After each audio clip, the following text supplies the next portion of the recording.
Someone can't teach you industrial sales if they've never been in the industry.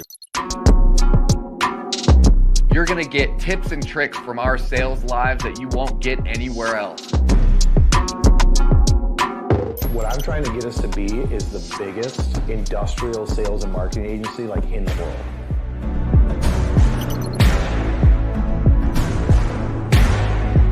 We're not playing for average at all, ever. I don't want any client, if we surveyed them, to be like, yeah, it's good. Like, I want to be like, dude, they're awesome.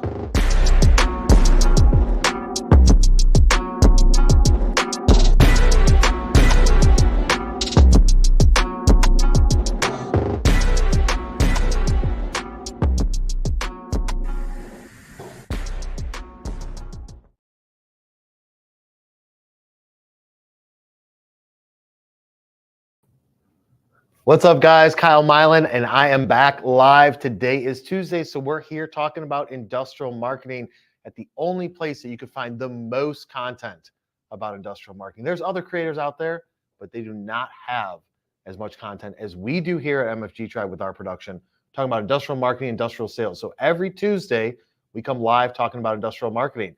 The second and the fourth Thursday of the month, we come live talking about industrial sales. What do we know? We know a lot.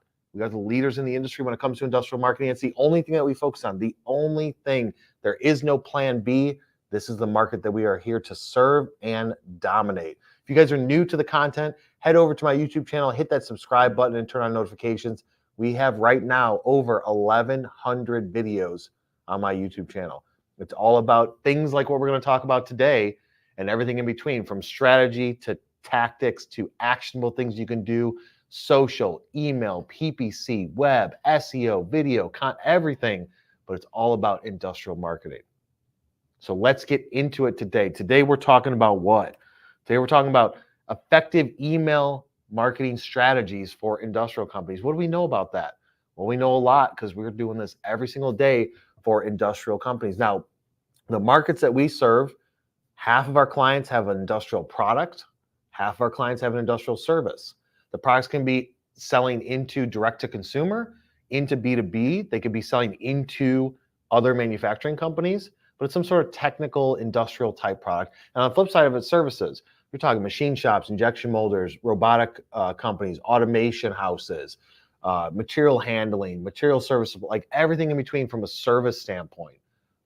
And that's what we have experience doing. So that's what we're going to talk about today. So if you are in one of those categories, you're in industrial marketing, either a service or a product, then you need to pay attention to this.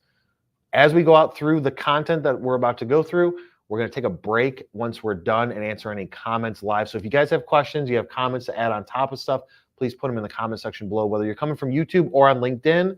If you're on LinkedIn, let me see them blue thumbs up there. So let's jump into the whiteboard. Do I have the full screen, Laura? You do. All right, I got the full screen. So number one with email, and I'm going to make an assumption that you have some sort of system in place right now. And by system, I mean a CRM system that does email marketing automation. So this could be the best system out there, in my opinion, which is HubSpot. Used to hate HubSpot years and years and years ago. Then they finally made some updates and improvements. We became a partner with them. Now we're drinking that HubSpot Kool-Aid because the stuff works. Bang for the buck, dollar for dollar, you can't beat a system like HubSpot. So whether you're using HubSpot or Pardot, Marketo, or any other system out there, you're using, like, even if you're using Constant Contact and MailChimp, I know they've tried to step up their game and get more into automation, but even if you're using broadcast emails, you need to pay attention to this. But the first step is to pick that system. What system do you guys have? If you guys currently have a system, you're watching this live, put it in the comment section and we can go through it. If you're running into issues, if you're like, dude, I'm on Pardot and I'm running into these issues, we can answer and provide some additional insights into that. So with our clients, they have a wide range of systems, probably about 10 to 15 current different systems right now that our team works in for their email marketing as one of the services that we provide. So we get into everything. There's ones we like, there's ones we don't like. HubSpot is the easiest and the best. And here's the cool thing about HubSpot, and I'm not trying to like sell you guys on it, but here's the cool thing. It integrates with the sales systems that a lot of industrial companies use. That's a whole separate topic, but whether you're using Dynamics 365 or Salesforce, those are really the top two. I think that those are more enterprise solutions, but we have clients right now that have 3 to 5 salespeople in Salesforce or Dynamics 365. They like them. They've built their system around it. Cool. I'm not here to change your mind on it, but HubSpot directly integrates with it. So as things happen in Salesforce, it syncs back to HubSpot. And there's a two-way sync and it's all customized and you can do whatever you want. And we set all that up so we can see everything that's happening in Salesforce in HubSpot, make some controls from there, send information over to the sales team once certain things happen to get them to follow up with those leads and generate some opportunities. But the first step, pick a system. If you guys don't have a system, you want to just play with some stuff, HubSpot for free or the starter, it's like 25, 30 bucks a month. Get in there, try it out. You can have basically unlimited number of contacts in it, but it's the best system out there. But if you guys are using something different, put it in the comment section below and let's talk about it. Number 2, normally I wait till the end to give some high value stuff, but this is worth talking about. So most people are doing email marketing, like email marketing style. Email marketing. What's so funny, Laura? But what's so funny? I just hit a button on accident. Oh, all right. So most people are doing email marketing, right? What I'm here to tell you is the sequences is what is going to save your butt in 2024. What do I mean by sequences? I mean sales sequences. Everybody calls things differently, but check it out. When you do a marketing email, typical marketing systems, Pardot does marketing email, Constant Contact, MailChimp, everybody else, they do broadcast style. And MailChimp has stepped up their game. They're like, oh no, you can create automations to where you send one email, then there's a delay, send another email. So marketing emails, doesn't matter the style that you're doing, whether you're doing plain text copy without the banner and all the images and stuff like that that could get flagged by spam, or you're doing plain text copy where it's just like, hey, Joe, I'm Kyle. I wanted to talk to you about this. Here's some stuff that we do. Click a link below to book some time to talk with me. That's like the plain text stuff. Or like, here's a link to some videos we did. Here's an article. Here's a white paper. Here's downloadable content, etc. The email marketing side of it is day one. Let's say they take some sort of action. There's a trigger that brings them into this funnel. Day one, they get an email. Then there's some sort of time delay. Day two, they get an email, but the 2 emails have 2 different subject lines. And then day 3 like, let's say there's another delay, 7-day delay. Then email 3 comes out. Then a 20-day delay, email 4. But all of the emails have different subject lines. Now, I was just on a call with somebody yesterday, discovery call, talking about bringing us into their marketing. And they're having an issue with Pardot where Pardot doesn't do sales sequences. So what are they doing? Something super creative. They're trying to make the subject line look like it is a sequence to where it is RE : and then the first email subject line. So trying to make it look like a threaded response, which is a way to kind of trick people into it, right? I've seen this for years. All of a sudden I'll get a random email from somebody that says like forward : and it's their sales pitch, or response to in the subject line and something like, and I look at it, I'm like, wait, is this the second email I've gotten on this? I don't even remember getting the first one. Now, those of you that know me inside this office know that the number of times that I pay direct attention to emails, given how many emails I get, is not the greatest. But I do come across these time to time, these random ones, right? All of my client stuff, potential client stuff, those things get flagged and filtered and the alarms go off when I get those emails. But the spammy type stuff, I go through it like once a week and I see these things and I was like, they're trying to trick me into clicking. That is email marketing. Different subject lines with whatever delay you want, that does not matter, but different subject lines. Sales sequences are, you send an email with the subject line of, let's just say it's like CNC repair shop, CNC milling. And then the second email in that sales sequence uses the first email as a thread and it creates a thread. So when you get that first email, you're like, oh, I'm not interested in this or I'll check it out later. Then the second email comes and it's got the first email threaded into it. That is a sequence. This is what in 2024, every single person needs to be focusing on. And I'm going to tell you why. The open rate is drastically increased. The response rate is increased. But why is that, Kyle? That's because with sequences, there is no unsubscribe. Why is there no unsubscribe? Because it's not a marketing email, because it is a sales sequence, because it's a one-on-one email. Because there is no unsubscribe, the email inboxes don't know that it's a marketing email. Therefore, they're not going to grab it, put it in spam, put it in a folder, put it in junk, put it in suspect. It automatically gets delivered into the inbox because you don't have that. Now, if you go through your inbox, I guarantee you have been hit with sequences from somebody somewhere, whether they're in the US, in India, in China. It happens all day long. If anybody has ever sent you an email and it says at the bottom, reply with not interested if you want me to not follow up, that is a sequence. So years ago, before this actually happened, what do? There was people that were paid money to go through and copy and paste messages, change the first name. Sometimes they created some code and some script to do this automatically, but they would copy and paste messages and just reply to every email that was sent. Typically, they use somebody offshore from a labor standpoint because it's cheaper. Now, fast forward a few years, you've got sales sequences. Now, sequences have been around with HubSpot for years. It's improved drastically what you can do with it and the power behind it. This is why to do automation with sequences, it's on their enterprise platform. So just you want that. You want to send sequences, you can do it for $500 a month with their Sales Pro license. You want to do automation, which is some stuff that we're going to get into. That's $1,000 a month because they know that you need it, because they know that it is so powerful. So sales sequences are threaded emails. You can still do the same delays. You can still do different triggers, but it's threaded to where the first email goes through. That's the reason why your open rate is going to be so massive compared to normal email marketing, is because it's actually being delivered into their inbox.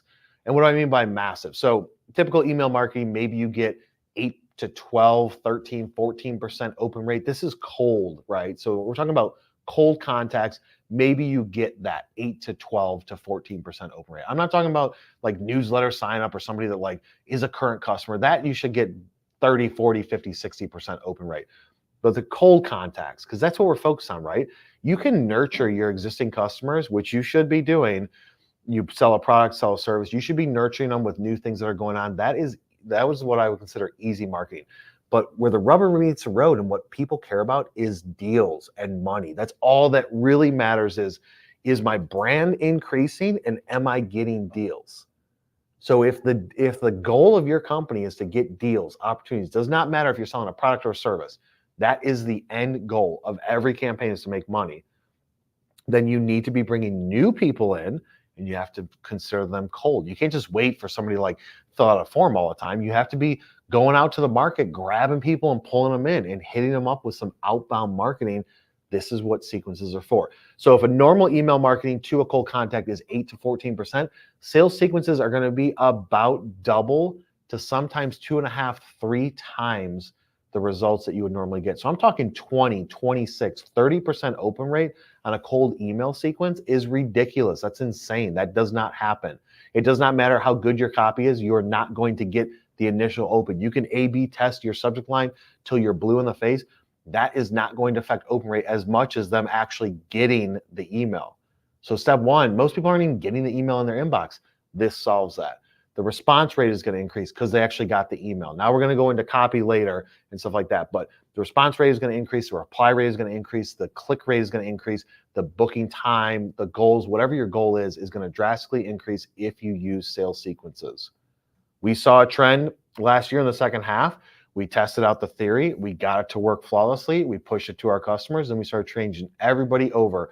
Marketing emails can work for some things, but if you're going cold, if you're going outbound, sales sequences is the key. That is what's going to be the difference in 2024 for you guys. Use it while you can before somebody comes out and says, no, we've got some things out there that can sense this and we're now going to throw these people in the junk. Sales sequences is the differentiating factor for everybody. So if you're in marketing or if you're in sales, go to your marketing team and be like, dude, are we doing email marketing like different subject lines? Yes, we are. No. Kyle said you need to stop that. How do I have proof of it? I don't know. Last month, we probably sent out like 200,000 emails for our customers. Do we primarily use email marketing as a marketing agency, as a way to drive leads and engagement? It's one of the tools. It is not the primary tool. It's one of them. And we're sending out hundreds of thousands of emails a month. Like, it's ridiculous, the data that we have to support it. So Sales sequences, this is the key. You have to focus on this. If you take nothing else from this video, focus on sales sequences. Number 3, let's get into the copy. You guys are making a bunch of mistakes with your copy, and it's too long. That's the main takeaway is your copy is too long. You're trying to shove 100 pounds worth of shit in a 10-pound bag. And that's basically what it is. You just throwing marketing stuff out there with like banners and graphics, like here's everything we do. That's the show up and throw up type of pitching.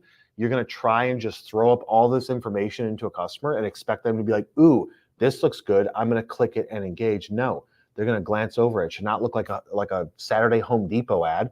It should look like it's trying to provide valuable content, short, to the point. Think about the audience that you're trying to serve. Engineers, ops, purchasing. You think if they have time to read some lengthy email and go through multiple paragraphs and look at all these images and stuff? They don't. They are just skimming. And you can see it in your CRM system. Percentage of emails skimmed, read, not looked at. Most people are skimming it. They're just scrolling through. They're looking for a couple things. So you need to shorten your copy as much as physically possible.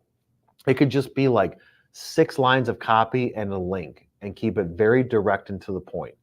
That is what's going to work. Now, if you have a true marketing email where you're trying to brand it and push it out there and get some people's attention around it, here's what I want you to think about, is that if they aren't downloading pictures, right? If their email system doesn't automatically download pictures, all that stuff's not even going to be shown. They have to click in Microsoft Outlook to download those images, download those pictures. Everything is coming through in somewhat plain text. The center justification also usually doesn't work, but you need to test it. If you've been doing it for a year, look at your open rate, click rate, engagement rate. Maybe with what you specifically do, this isn't bad, but still the copy standpoint, you need to shorten it. You need to A/B test your subject lines. You need to shorten the copy as much as possible so that way you are direct and to the point. Do not tell an entire novel or a long story. You want to say, hey, here's what we got. Here's something new and exciting. If you're interested, click here. It's that simple. Shorten that copy up. Number 4, let's get into number 4. Number 4 is going to be automation on engagement. So are you doing automation on engagement? This does not matter if it's a sequence, if it's a marketing email or anything like that. You have to have automations in place. So the cool thing with sequences is that if it's tracking responses, it knows, like HubSpot knows that your goal for this sequence is to get an RFQ, book time, fill out a form. It already knows that. So everything's already set up in the environment to say, the goal is what? Which link do you want me to track?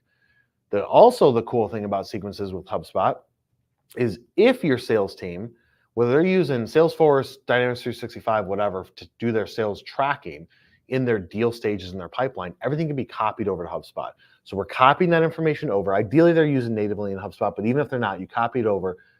The cool thing about sequences is it's going to look at those deals. It's going to say, hey, this person clicked, they responded, they booked time, they filled out a form, they completed the goal, and they also have a deal attached to them. And then when that deal closes, it throws it back into the report just natively. That's how sequences are set up, because it knows for a fact that what you're trying to do is make money. So if what you're trying to do is make money, it has to come from a deal. I mean, that's what's great about it. But with the automation, the cool thing about sequences is if somebody replies to an email in a sequence, it pauses the sequence. And that is an issue with marketing emails. They get the first email, something happens. Let's say you have a 10-day delay, a 15-day delay. They reply to it. The email came from a salesperson. It came from Steve at your company. And he got a response, but Steve wasn't paying attention to his inbox, right? Steve's sleeping on the job. And he's not paying attention to his inbox. And then finally he sees it and he replies directly back to that person. They set up a time to talk, whatever. And what happens? He doesn't go into HubSpot to unenroll them from the sequence. And he also doesn't tell marketing that he got a response. Now you're going to be like, oh, but can't you track that? You can kind of. You can track responses in HubSpot and then have a workflow that says if they replied to this email, then pull them out of this workflow. But it's so complicated and convoluted that if you just did a sales sequence, it says they replied, pause the sequence. And then from there, if their response was like, hey, thanks for sending this over. I don't really have time to look at it right now, but I'll keep it in mind in the future. Then you as a salesperson or you in marketing can say, I'm gonna unpause that sequence and let it roll out.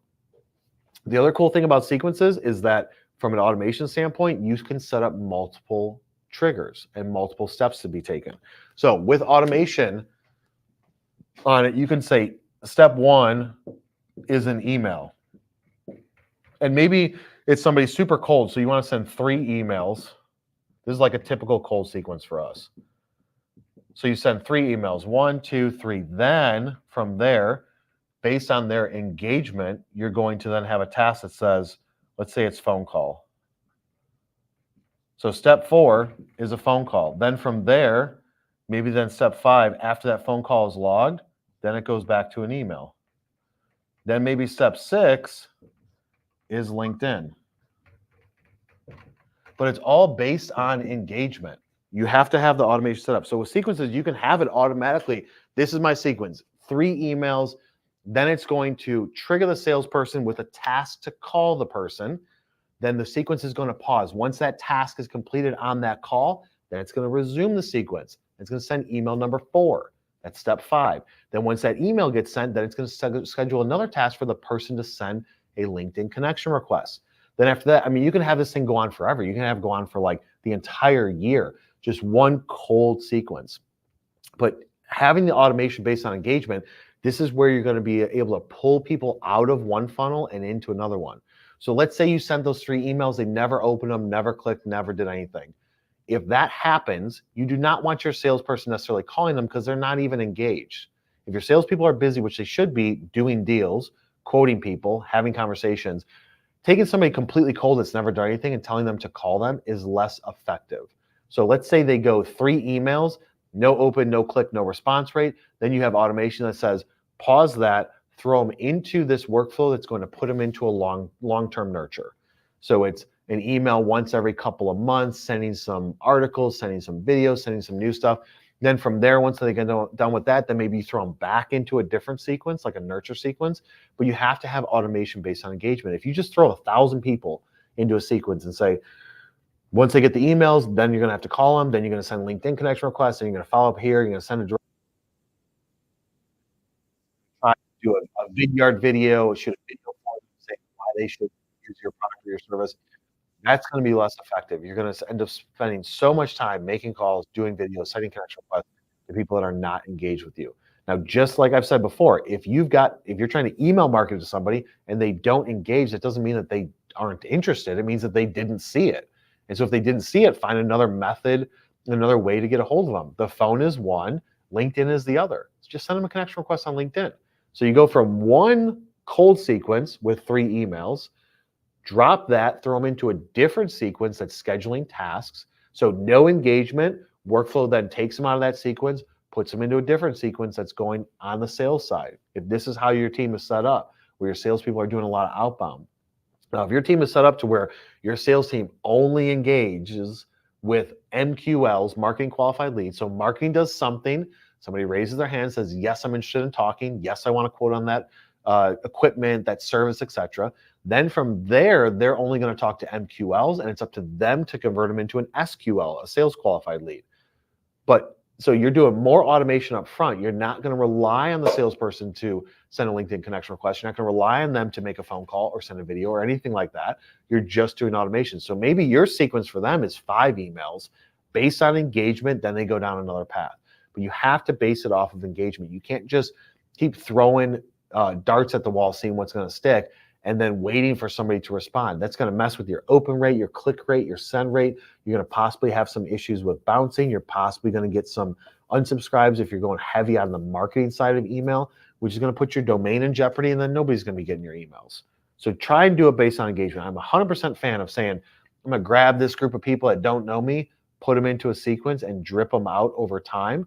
That is what works. It doesn't matter what business you're in. That is what works, unless you're on like the retail, direct to consumer, B2C type stuff.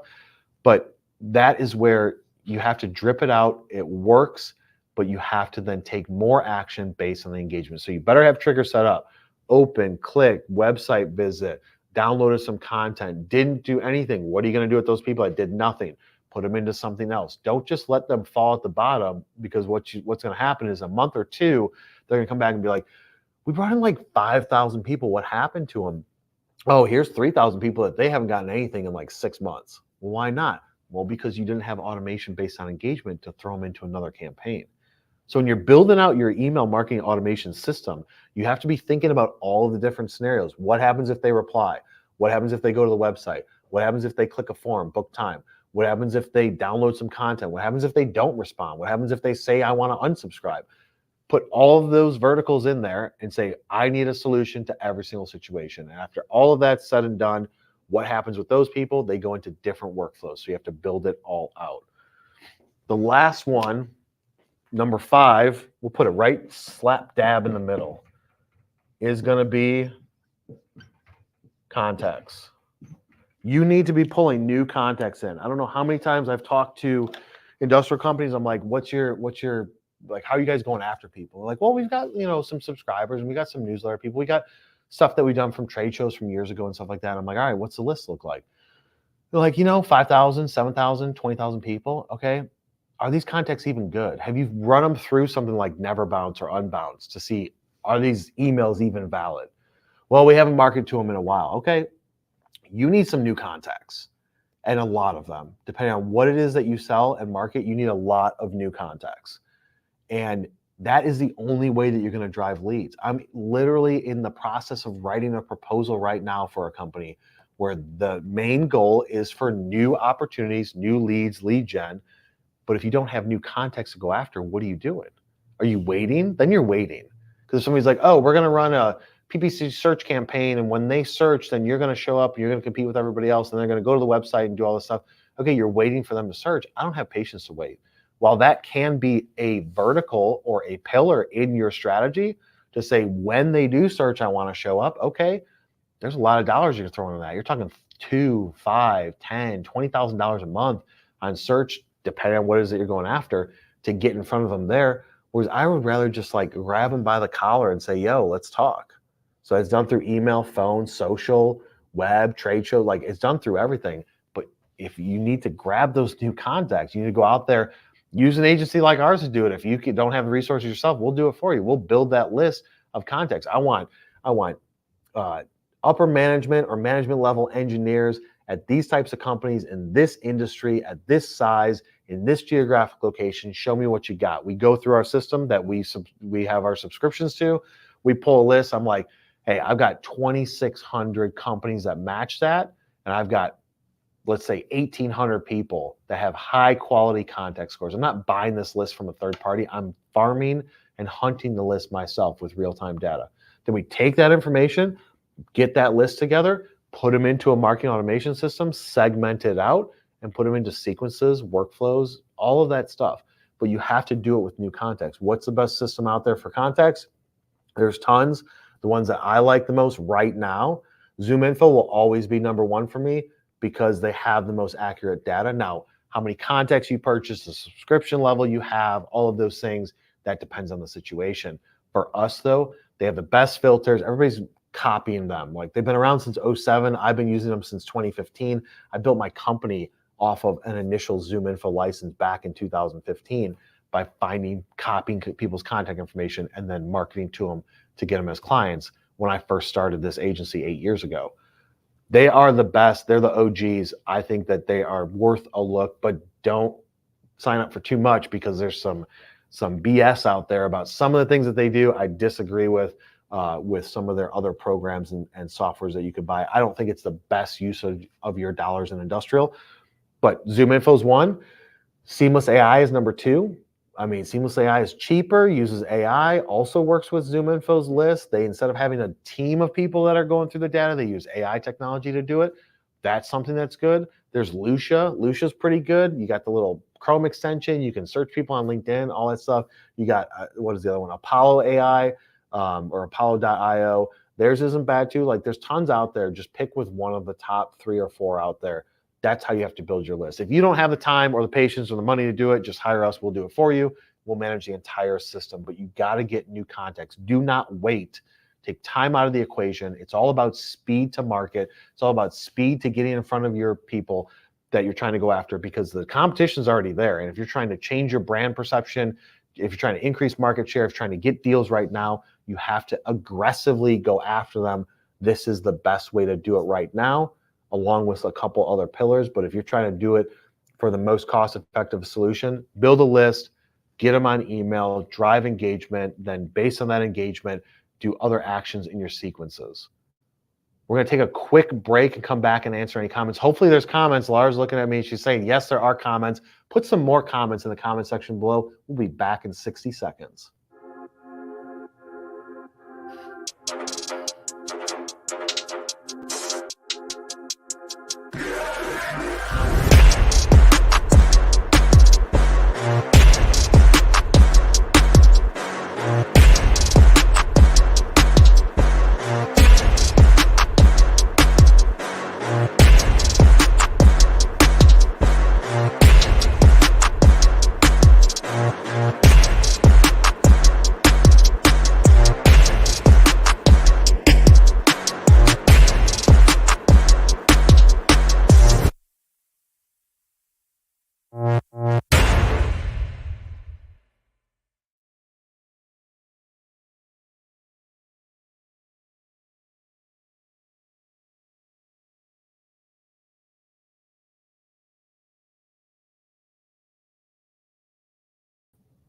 All right, we're going to head over to Laura in the production seat, and she's going to go through these comments. Let's hit it, Laura.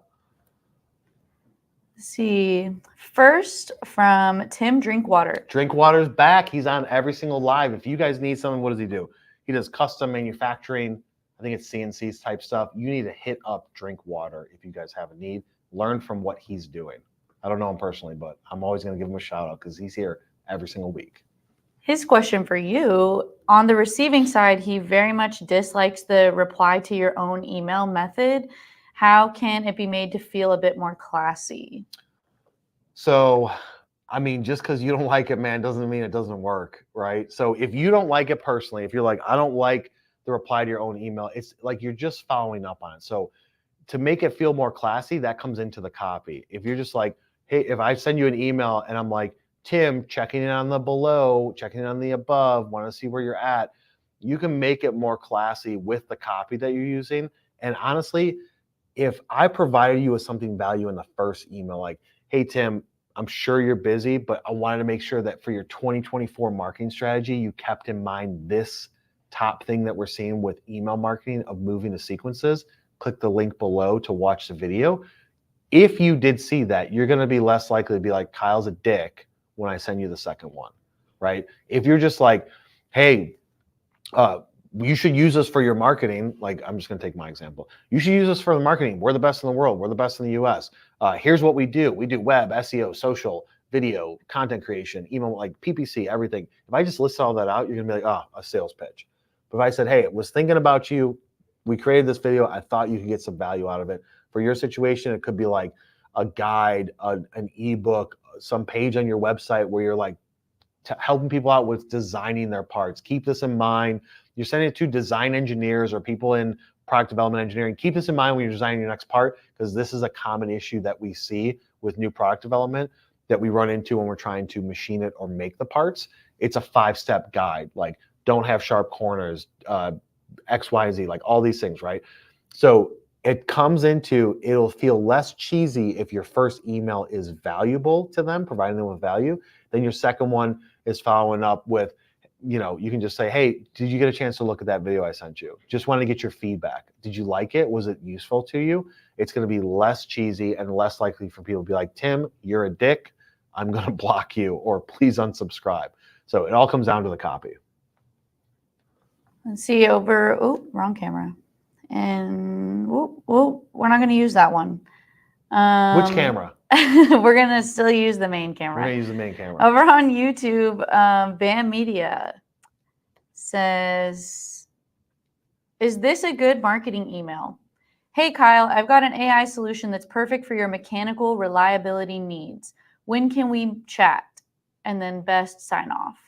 I think that could be good. I mean, AI is top trending, right? Everybody's talking about AI. Oh, you went black. You went to camera 3, which was blacked out. It worked the first time. It worked the first time. So yeah, I think that's a fine, easy way to get it, to get some engagement. Just be careful with the subject line on that because people are gonna read it and be like, I don't know about that, and they might just throw it out from the get go. Maybe if you could try and provide like we just help these other companies in your space with the same thing, or here's something that we did, some sort of like bold statement or bold claim, like this could save you up to $100 on your car insurance a month, something like that. But yeah, I think that's a good start. BAM Media. And BAM Media also said ZoomInfo is costing me about $10K a year. The Chrome extension is nice, but you still have to do a lot of digging and sorting. Would you agree? Yes, I would agree. I mean, it costs us way more than 10 grand a year. So you do have to do digging. The Chrome extension is good because you have to pair it with something that works even better, which is LinkedIn, right? So if you're on LinkedIn in a search, scrolling through people, looking at their profile, and then you pull up that Chrome extension, you can see what their direct contact information in ZoomInfo is. So that's cool. But we spend thousands of hours a year in ZoomInfo in the back end. It's not perfect. You can do SIC codes, you can do NAICS codes, you can do industries. The industries aren't perfect. You'd be like, I'm sure you know, like you go and try and find a company, you're like, why are they listed in chemicals? Or why are they listed in like household cleaners? Somebody messed something up in ZoomInfo because that company is agriculture. So you kind of have to figure out how to play in that space of what companies are listed as. The best way to do that is find known companies that you know are a good fit. Let's say you have 50 of them, find them on ZoomInfo and look at their profile and reverse engineer it. So be like, list out these companies, this is what you think the industry is, this is what you think the market is, and then ZoomInfo is saying something different. So you can kind of build up a profile of like, okay, there's a higher likelihood if I do these industries or these SIC codes or any ICS codes that I'm going to find more relevant people, but there is a lot of garbage that you're going to have to go through. That's just a process of list building. It doesn't matter if it's them or Seamless AI or Apollo AI, like even Lucia, anybody out there, you're gonna have issues. The flip side of that, something that's more powerful, is go into Sales Navigator and build an industry search there. Go through the companies, save all those companies. We did this on my Industrial Sales Accelerator that we meet every single Friday. If you guys are interested in that, you can shoot me a DM to join that group. I went through this where you're using Sales Navigator to do a search to find companies, converting those to contact leads. Then from there, partner it with ZoomInfo. That's a faster way to do it because you know that their LinkedIn is most likely up to date, like 95% sure it's up to date. So partnering LinkedIn plus ZoomInfo or LinkedIn plus Seamless AI's Chrome extension, that's a powerful tactic. But yes, 100% agree that it can be a daunting task, especially for a single person that's responsible for doing it. We have a team here that does it. So it's not just me. There's like 4 of us that work on list building, depending on the strategy. But yeah, $10,000 a year, use the system and pull your bulk exports. But that's just the nature of the beast. I would say partner it up with Sales Navigator is going to be the best way to do it. Over on LinkedIn, Rigo says, where are you going to be next? You are awesome. Oh, thank you, Rigo. Rigo or Rico? It's spelled RIGO. All right, Rigo, I am awesome. Where am I going to be next? I'm going to be, let's see, in this office in Austin, Texas. I'm going to be at a PMA, Precision Metal Forming Association event this Thursday in Allen, Texas. Then I'm going to be in Orlando in 2 weeks. Then a couple weeks after that or a month after that, I'm going to be back in Orlando. I'm going to be in North Texas. I'm all over the place, man. I'm all over the place. Where are you at, Rigo? You need to come to Texas and let's get you on this video. And then we have over on YouTube, DK says, what sorts of strategies do you use for current customers? DK, what strategy do I use for current customers? Like every strategy. So we customize a strategy based on their specific market, their specific service or product, and what they're currently doing that has holes in it. So I first start with, what are you doing? Where are you at? And where are you trying to be? And then I developed a strategy using the verticals that are appropriate for that demographic, for those personas or people we're going after, to say, all right, if you want to go after engineers, here's 3 ways that you can do it. You need to have social, email, you need to have some sort of video content or written content that's engaging. You need to hit them up on search, whether it's organic or paid. Like the strategies all depend on the specific situation, but it's just what verticals are we going to use to drive into it. So if you're marketing or selling to engineers, ops, purchasing, people in industrial, that's what we do every day. We just know what works best for specific job functions. And some of them are the same. If you're trying to go after engineering and operations, you can use the same verticals. Maybe the messaging and the copy is slightly different, but it's about the same type of attention you're going to get from everything. They're searching, they're on social, they're at trade shows sometimes. So the strategy is all customized around what it is that they're doing. And I'm in charge of that strategy. Looks like the only other comments we have right now are just Tim and BAM Media and DK saying, love those tips. Thanks. That's awesome and genius. Oh, damn, genius. I appreciate you guys joining the live and leaving those comments. That keeps Laura from having to click all the buttons. She's like, I'm like, what do we got for comments? And she's like, I don't have any. Wait, I do. So it gives her something to do besides sitting there checking the audio feed. And let's see, Rigo says, Portland, Oregon, you came to my booth in Chicago, Creative Safety Supply, the cost leader compliance. Oh, labeling let's company. go. Rigo, you are, I remember that, man, at FabTech 2023. First of all, you got to get out of Portland, Oregon, right? Like, what is up there, man? You got to just come down back to civilization, back where it's cool. Come down to Texas. But for those of you that missed it, I was at FabTech 2023 in Chicago, brought my team with me. I'm walking down the aisles, having conversations with people, and what do I see? I see Rigo and one of his partners there. They were working that booth like some masters. They were not, you've seen the footage, Laura. Laura edited the footage and made the video. We made some shorts from it. They were like to the T what you should do at a trade show, exactly how you should do it. Everybody else was just, why is Alexa playing? Alexa, stop. Alexa starts playing music. Rigo's like hacking into our stuff. Like Rigo's like, I want some music to play when I'm listening to this response. So you go to most industrial trade shows and wait until you see some of the footage we got from IME West, right, which is in Anaheim 2 weeks ago, was there for 3 days, talked to a lot of different people, got a lot of the same footage. People are just sitting there like this in their booth. They're like playing on with their phone, they're on their computer, they're not even paying attention to the aisleway.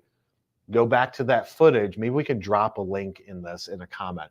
Tell you what, I'll put a link to the YouTube video in the comment of this live so you can see it.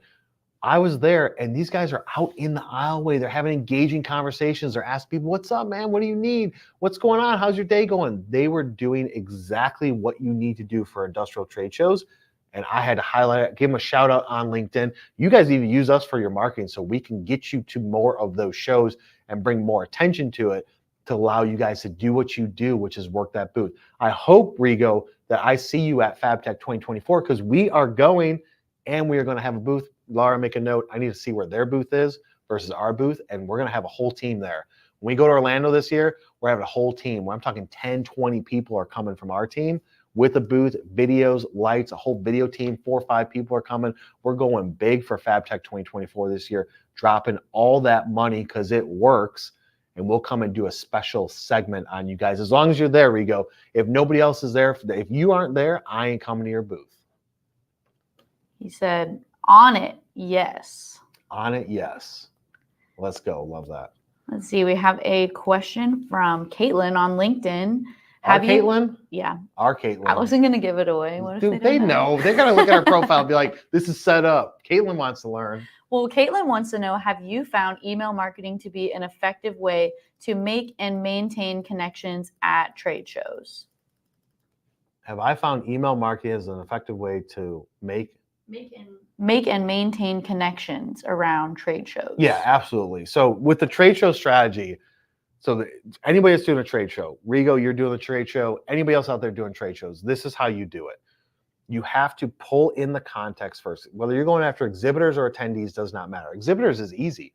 They got the list, company name, find the people that you think are going to be there, get their contact information, pull them into a sequence and be like, yo, I'm going to be at this trade show. I want to have a conversation with you, looking to see if you're going to be there, et cetera, et cetera. Even if they're attendees. Hey, Joe, want to see if you're going to be attending FabTech, IMTS, NPE, IME, whatever it is. Want to see if you're going to be there? You should stop by our booth. We've got an awesome giveaway that I would like you to throw your business card in. But you got to have that giveaway. Nobody's giving away good stuff. We've been to what, like 4 or 5 trade shows in the last 6 months, and the giveaways are like cool, like bottles of whiskey. That's dope. But you got to have something that's going to make a splash with that giveaway. Wait till you see what we're giving away at FabTech 2024 this year, and anybody can have it. We're not going to do what most people do is like, wait, can we sell to them? No. This person we can sell to, they're the winner. We're just drawing randomly. We're going to do it live. We're going to have a couple things to give away. But the email marketing, yes, you have to hit them pre the show. And I'm not talking 2 weeks before. I'm talking like months before, ideally 3, 4, 5 months before. Are you going to be at the show? Keep pulling more people, more lists. Increase the frequency as you get close to the show. But you can't just be like, hey, following up. Are you going to be at the show? You're going to be at the show. You got to be like, here's a giveaway. Click this link. Register for this. We've got this happy hour, et cetera, et cetera. Do that before the show, during the show, and after the show. That is going to significantly increase the likelihood with your trade show marketing. Now, if you guys want all the secrets from a sales standpoint on trade show, guess what? We got a course for it. Just shot it last week at Industrial Sales University, where it's probably going to end up being about an hour worth of everything to do for a salesperson and a little bit of marketing, advanced marketing for industrial trade shows. What else we got? Well, I was just going to send the link to Industrial Sales University into the chat so people can find it. There you go. But while I do that, Tim Drinkwater wants to know if you're going to be at IMTS this year as well. I'm about 95% sure we are going to be walking at Tim. If you're going to be there, we're hooking up. We're going to get some videos together because you are such a loyal person to our movement and just always commenting, always learning.